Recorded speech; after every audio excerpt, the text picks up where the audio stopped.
আসসালামু আলাইকুম। সুধী দর্শক সকলকে আলোকিত রাঙামাটির রাত ৮টা সংবাদে আমন্ত্রণ জানাচ্ছি।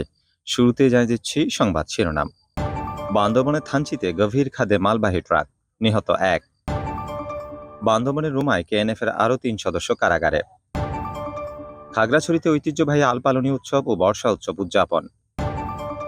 বান্দরবনের আলীকদমের মায়াংতং পাহাড়ে পর্যটকের মৃত্যু। সুধী দর্শক, এতক্ষণ শিরোনাম শুনলেন, এবারে বিস্তারিত। বান্দরবনের থানচিতে গভীর খাদে মালবাহী ট্রাক, নিহত ১। বান্দরবনের থানচি সড়কের জীবননগরে মালবাহী ট্রাক ২,০০০ ফুট গভীর খাদে পড়ে একজন নিহত হয়েছেন। এই ঘটনায় আরও ৪ জন গুরুতর আহত হয়েছেন। শুক্রবার রাত ৮:৩০টার দিকে এই দুর্ঘটনা ঘটে। খবর পেয়ে থানচি উপজেলা ফায়ার সার্ভিস অ্যান্ড সিভিল ডিফেন্সের একটি টিম উদ্ধার কার্যক্রম পরিচালনা করছে। প্রত্যক্ষদর্শীরা জানান, থানচি উপজেলা সদরে সীমান্ত অবকাশ রিসোর্টের বিভিন্ন উন্নয়ন কাজ চলছে। সেখানে টাইলস স্থাপনের জন্য মালামাল নিয়ে শুক্রবার সন্ধ্যায় গাড়ি চালক সহ মোট ৫ জন বান্দরবন সদর থেকে থানচির উদ্দেশ্যে রওনা দেন। পরে ট্রাকটি থানচি সড়কের জীবননগর এলাকায় পৌঁছালে ২,০০০ ফুট গভীর খাদে পড়ে যায়। এতে একজন নিহত ও ৪ জন গুরুতর আহত হয়। উপজেলা ফায়ার সার্ভিস অ্যান্ড সিভিল ডিফেন্সের কর্মকর্তা মোহাম্মদ ইসমাইল জানান, ট্রাকটি প্রায় ২,০০০ ফুট গভীর খাদে পড়েছে। বান্দরবনের রুমায় কেএনএফ এর আরও ৩ সদস্য কারাগারে। বান্দরবনের রুমায় যৌথ বাহিনীর অভিযানে গ্রেফতার কুকিচিন ন্যাশনাল ফ্রন্টের আরও ৩ সদস্যকে কারাগারে পাঠিয়েছেন আদালত। শনিবার দুপুরে চিফ জুডিশিয়াল ম্যাজিস্ট্রেট আদালতের বিচারক সৈয়দা সুরাইয়া আক্তার এই আদেশ দেন। গ্রেফতার কেএনএফ সদস্যরা হলেন গড গালরি বম, সাংখুম বম ও জেফানিয়া বম। তারা সকলেই রুমা উপজেলার পাইন্দু ইউপি ৭ নম্বর ওয়ার্ড হ্যাপি হিল পাড়ার বাসিন্দা।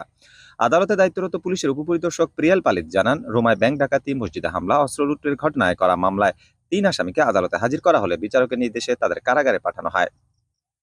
খাগড়াছড়িতে ঐতিহ্যবাহী আলপালনী উৎসব ও বর্ষা উৎসব উদযাপন।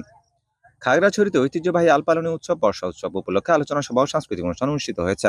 শুক্রবার বিকেলে খাগড়াছড়ি ক্ষুদ্র নিগোষ্ঠী সাংস্কৃতিক ইনস্টিটিউটের উদ্যোগে ইনস্টিটিউটের হলরুমে এই আলোচনা সভা ও সাংস্কৃতিক অনুষ্ঠান অনুষ্ঠিত হয়। আলপালনী উৎসব হচ্ছে পার্বত্য চট্টগ্রামের বসবাসরত চাকমা, মারমা ও ত্রিপুরাদের একটি ঐতিহ্যবাহী উৎসব। প্রতি বছর আষাঢ় মাসের ৭ তারিখে এই দিনটি পালন করা হয়। এদিনে চাকমা, মারমা ও ত্রিপুরারা সকল প্রকার কৃষি কাজ থেকে বিরত থাকেন এবং কোনোভাবে মাটিতে আঘাত করেন না তারা। দিনটি যুগ যুগ ধরে পালন করে আসছেন পার্বত্য চট্টগ্রামের চাকমা, মারমা ও ত্রিপুরা সম্প্রদায়ের লোকজন।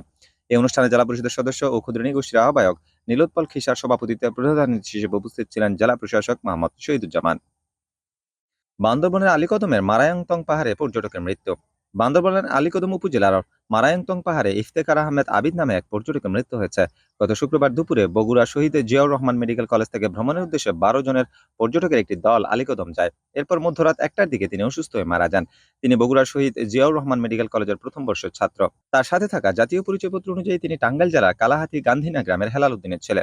জানা যায়, আবিদ শুক্রবার আনুমানিক দুপুর ৩টার দিকে স্থানীয় টুরিস্ট গাইড ইয়াসিনের মাধ্যমে আলীকদম উপজেলার ২ নং চৈখং ইউপির মারায়ংতং পাহাড়ে রাত্রি যাপনের উদ্দেশ্যে পাহাড়ে যান। শুক্রবার মধ্যরাতে তিনি হঠাৎ অসুস্থ হয়ে পড়লে স্থানীয়দের সহযোগিতায় তাকে লামা উপজেলা স্বাস্থ্য কমপ্লেক্সে নিয়ে এলে কর্তব্যরত চিকিৎসক মৃত ঘোষণা করেন। সুধী দর্শক, এই ছিল আমাদের আজকে আলোকিত রাঙামাটি রাত ৮টার সংবাদ। ধন্যবাদ আপনার সাথে থাকার জন্য।